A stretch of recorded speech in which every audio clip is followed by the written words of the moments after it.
All right, what we got here today is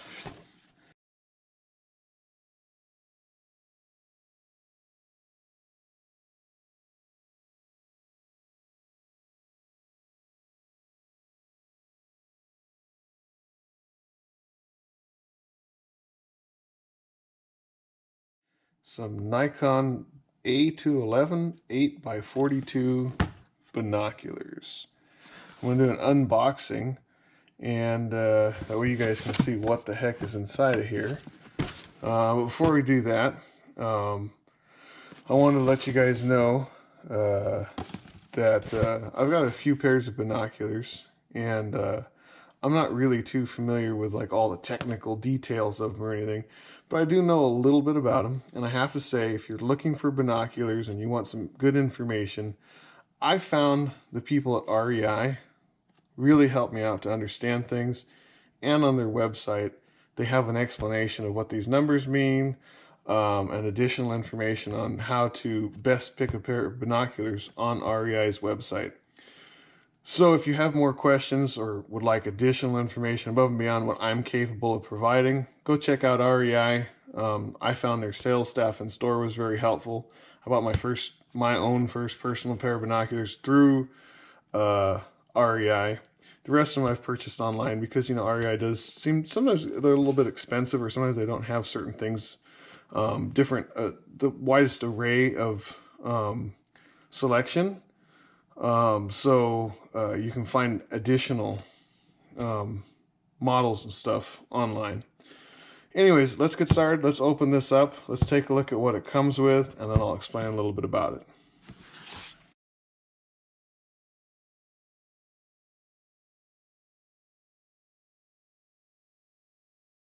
Okay, so we've got here an instruction manual, additional multi-languages instruction, and then what also appears to be instructions as well. Very interesting. Okay, set those aside. You have a strap. Okay, let's open up the binoculars. They come inside of plastic wrap. It's kind of a nice case too. It's got, you know, it's got some foam padding in it, and it's also got a hoop here to put on your belt if you so choose. Let's set that aside. Let's get the binoculars out.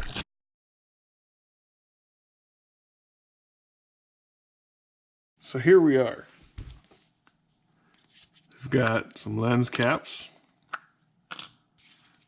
additional caps, and there you go. You got a pair of binoculars here. As you can probably see there, not so sure if it's showing up on the camera, but these lenses do have anti-reflective coatings on them. Okay, so first impressions after removing these lens caps and stuff and taking a look at it, they're a really nice hand feel. You know, they're not like obviously not like the old full metal binoculars, but they're a nice hand feel. There's some weight to them. I kind of like the grips, kind of like how, you know, you hold them. They feel pretty high quality. These aren't the most expensive line of Nikon. These are relatively affordable. But let me take a minute. Let me explain to you the information that you see right here. It says 8x42 with 8 degrees on it, and how I ended up choosing these binoculars as some pretty good general use binoculars.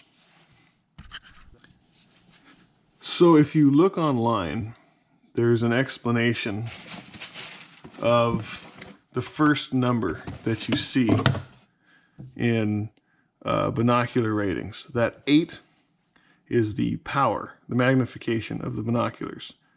And the last number, the second number, 42, is the size of this lens here. Okay? So the higher this number is here, the more light you're going to let in, which means the brighter your image is going to be.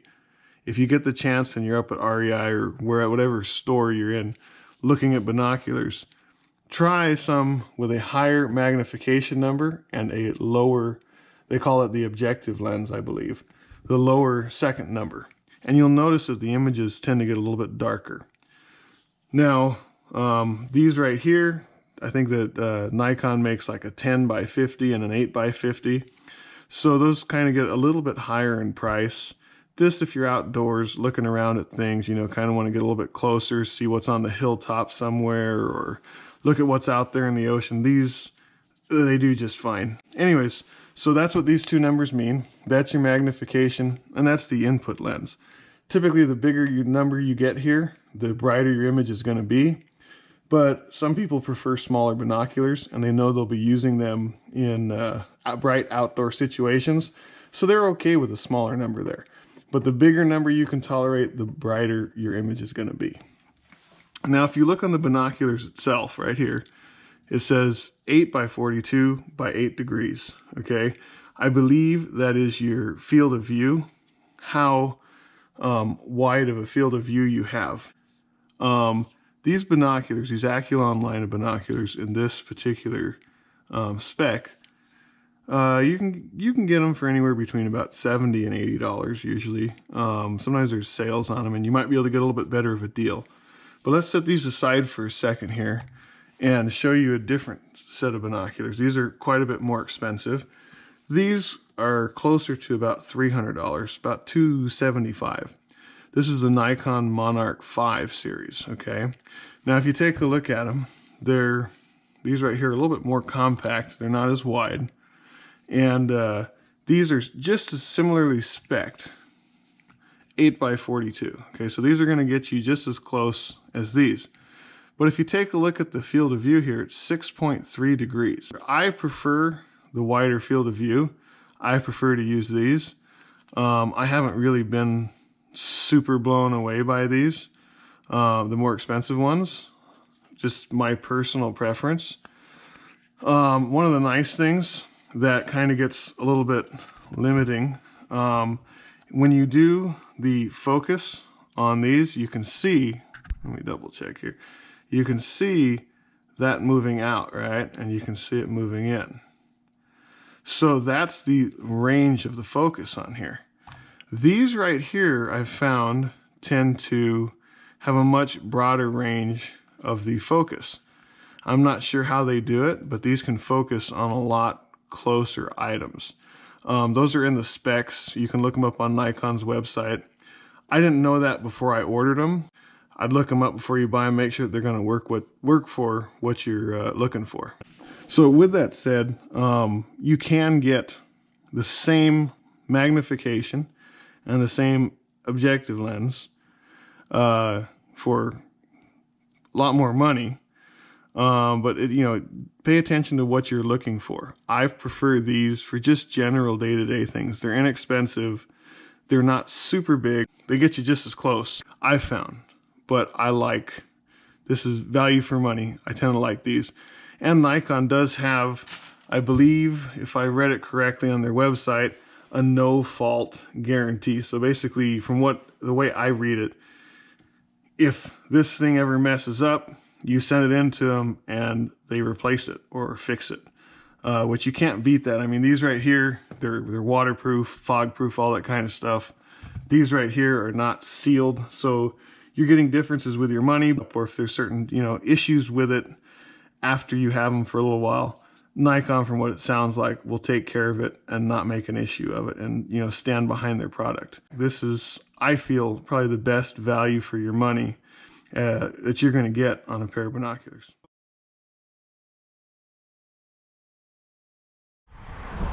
Okay, so I'm near a bit of a busy road, but as you can see, there's some hilltops off in the distance over there. I film all of my YouTube videos for the most part with a GoPro Hero 7 Black. So there's no zoom, there's no optical zoom on the camera. So this is going to be through the binoculars. And so you see the hilltops way over there, right? So let's see if we can get a visual of the hilltops. Now, It's not perfect looking through the lens of the camera, but you can see obviously, you know, that gets you closer. Those hilltops are quite a ways away. So again, just for